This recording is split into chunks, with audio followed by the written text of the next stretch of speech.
Bismillahirrahmanirrahim. Assalamualaikum warahmatullahi wabarakatuh. Hari ini kita akan melanjutkan pembahasan kita masih dalam bab jual beli. Hari ini kita akan belajar tentang khiyar. Nah, apa itu yang dimaksud dengan khiyar? Satu, pengertian khiyar. Al-khiyar menurut bahasa adalah memilih yang terbaik. Jadi khiyar itu adalah bahasa Arab yang artinya adalah memilih. Khiyar dalam jual beli menurut syarak adalah hak memilih bagi penjual atau pembeli apakah mau meneruskan jual beli atau membatalkannya. Nah, jadi khiyar itu adalah proses atau tawar-menawar, ya, proses memilih bagi pembeli ataupun penjual apakah jual beli ini mau dilanjutkan atau dibatalkan. Kenapa kok ada yang namanya khiyar ini? Agar kedua belah pihak, baik pembeli maupun penjual, bisa memikirkan sejauh mungkin kebaikan berlangsungnya jual beli atau kebaikan untuk membatalkannya. Nah, Rasulullah Shallallahu Alaihi Wasallam bersabda dari Ibnu Umar bahwa dia berkata, saya mendengar seorang pria dari Al-Ansor mengeluh kepada Nabi Shallallahu Alaihi Wasallam. Beliau bersabda, jika engkau melakukan jual beli, maka katakan jangan melakukan tipu daya, lalu engkau berhak khiyar dalam tiap-tiap barang yang engkau beli selama 3 malam. Hadis riwayat Al-Baihaqi dan Ibnu Majah. Nah, jadi khiyar itu sendiri dibatasi waktunya untuk dikasih waktu untuk memikirkan, ya, apakah jual beli ini mau dilanjutkan atau dibatalkan. Itu dibatasi waktunya selama 3 hari saja.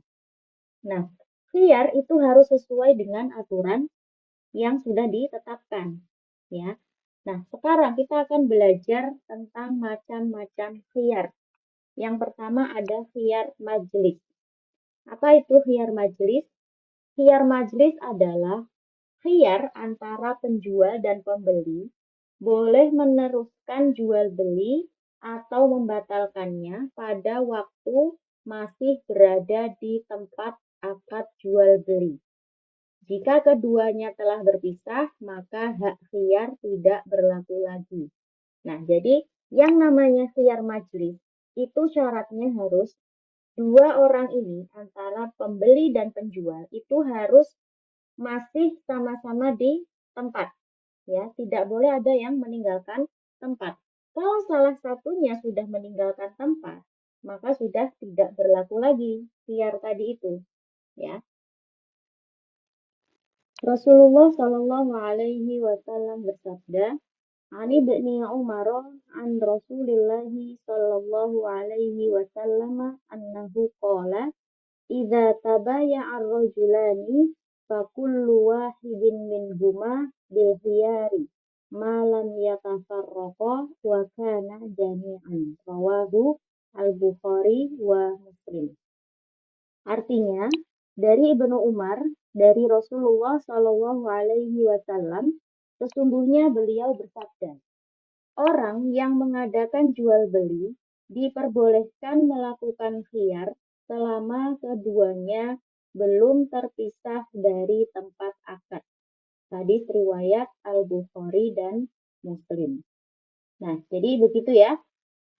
Khiyar atau hak memilih bagi penjual dan pembeli itu yang pertama adalah khiyar majelis. Khiyar majelis ini syaratnya apa? Syaratnya adalah kedua belah pihak, baik penjual maupun pembeli, itu masih harus sama-sama berada di tempat.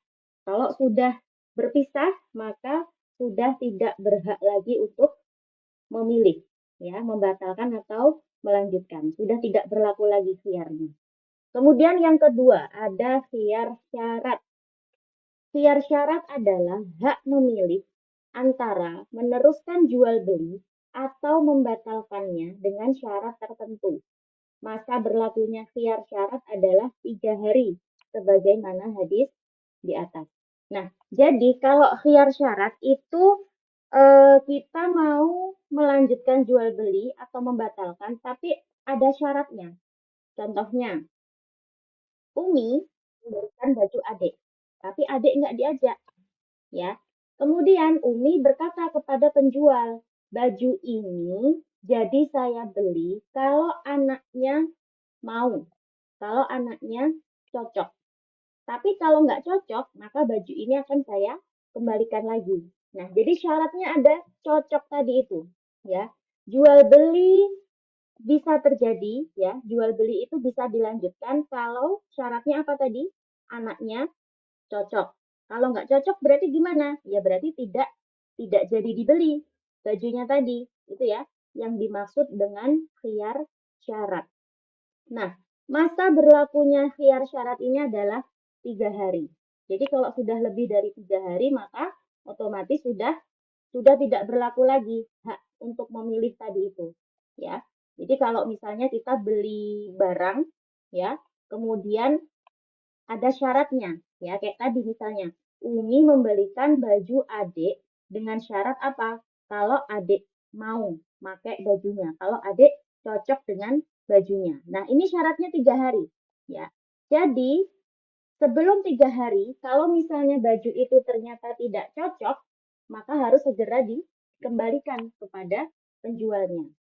Ya, jadi syaratnya, ya, batasnya hanya 3 hari saja. Ya, supaya apa? Supaya tidak ada pihak yang merasa dirugikan. Makanya dikasih waktu 3 hari tadi itu batasnya. Ya, kalau setelah lebih dari 3 hari, maka barang itu harus harus sudah dibeli, tidak boleh dikembalikan lagi. Begitu ya. Nah, ini contoh khiyar syarat. Pembeli berkata kepada penjual, saya membeli baju ini jika anak saya cocok. Apabila baju itu sudah dicoba dan ternyata anaknya cocok, maka jual beli tadi dapat dilanjutkan. Tapi jika anaknya ternyata tidak cocok, maka jual beli dapat dibatalkan. Ya, dengan syarat batasnya hanya berapa hari? 3 hari. Ya. Kemudian yang selanjutnya, khiyar aib. Khiyar aib adalah hak untuk memilih, meneruskan, atau membatalkan jual beli karena ada cacat atau kerusakan pada barang yang tidak kelihatan pada saat ijab kabul. Hal ini bisa terjadi karena pembeli tidak mengetahui bahwa pada barang ini terdapat cacat. Jadi misalnya Umi beli baju, ya. Ternyata setelah sampai rumah, ya, kancing bajunya tadi itu ternyata lepas. Nah, ada cacatnya atau ada bagian yang robek, yang itu tidak diketahui ketika penjual dan pembeli masih sama-sama di toko, ya. Baru ketahuan setelah apa? Setelah sampai rumah. Setelah sampai rumah ternyata ada bagian yang rusak. Nah, itu boleh dikembalikan, ya. Barangnya boleh dikembalikan. Nah, dari Aisyah berkata, seorang laki-laki membeli budak dan memanfaatkannya. Setelah itu ia mendapatkan cacat pada budak tersebut, sehingga dia pun mengembalikannya. Dia berkata, wahai Rasulullah, ia telah memanfaatkan tenaga budakku. Maka Rasulullah Shallallahu Alaihi Wasallam pun bersabda, kekurangan yang ada pada budakmu itu ada jaminannya. Nah, begitu ya.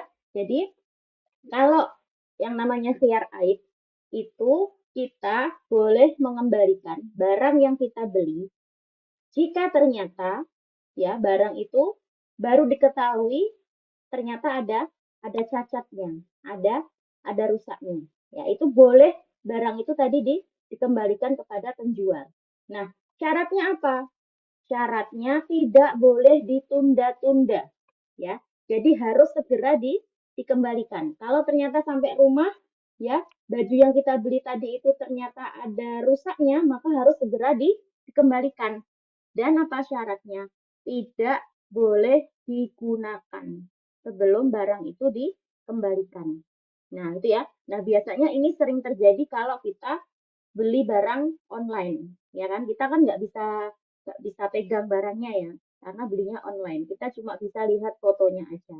Nah, ternyata setelah barang itu datang, ternyata barang itu ada rusaknya, ya, tidak sesuai, ya, ada bagian yang rusak. Nah, itu maka boleh kita mengembalikan kepada penjual dengan syarat apa? Barang tadi tidak boleh dipakai dulu, ya, tidak boleh digunakan dulu. Nah, tapi kalau misalnya barang itu rusak karena kesalahan kita sendiri, maka itu tidak boleh dikembalikan, ya. Karena apa? Karena yang membuat barang itu rusak adalah kesalahan kita, ya. Misalnya kita beli baju, ya, setelah diperiksa di toko semuanya aman, tidak ada kerusakan, tidak ada kecacatan, ya, pada barang itu. Ternyata, ya, setelah kita coba di rumah, kita pakai bajunya, kemudian karena kita kurang hati-hati, baju tadi itu kecantol paku misalnya, akhirnya sobek, ya. Akhirnya baju tadi sobek. Nah, karena itu adalah kesalahan kita, maka kita tidak boleh mengembalikan barang tadi, ya. Karena apa? Karena kerusakan barang itu adalah akibat dari perbuatan kita sendiri. Jadi bukan salah penjualnya, tapi kesalahan kita sendiri. Ya, begitu ya. Semoga bisa dipahami dan kita lanjutkan nanti pembahasan kita di pertemuan berikutnya. Terima kasih. Wassalamualaikum warahmatullahi wabarakatuh.